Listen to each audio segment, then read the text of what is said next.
ఈ ఇంటర్వ్యూకి వచ్చే ముందు అన్ని రివ్యూలు చదువుకొని వచ్చాను అన్నారు కదా, మీరు ఇది కరెక్టే కదా అనిపిస్తుందా, లేదంటే డిబేట్ కొన్ని అగ్రీ చేశాను సార్, కొన్ని అగ్రీ చేయను.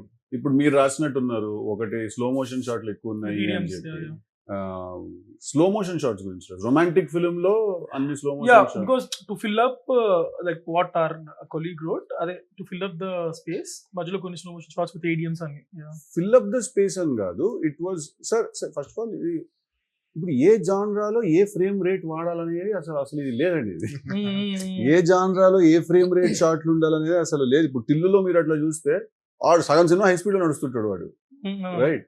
సో ఐ ఫీల్ దట్ ఈ రూల్స్ అన్ని లేవనేదే నేను నేర్చుకున్నాను సార్ ఫస్ట్. ఇక్కడ అసలు ఏ రూల్స్ లేవు, అసలు ఫిల్మ్ మేకింగ్ అంటేనే రూల్స్ లేవనేది is what was told to me by the biggest people that I had the opportunity to spend some time with. ఇక్కడ నీకు ఏమనిపిస్తోంది అది చేసేయాలి ఆ మూమెంట్ లో అక్కడ అనేది నేను నేర్చుకున్నాను, ఫస్ట్ అన్లర్న్ చేసుకున్నాను. నేను మొన్న కూడా I was talking to, I don't want to do this name dropping stuff, but again a very big director I was talking to, and I was saying that, sir, your every scene is 4 scenes, sir, I have noticed it on. And he said, Sidhu, every scene is 6 scenes. That's because I personally feel that one scene cannot hold the audience anymore, and that is such a thought, a good thought kada.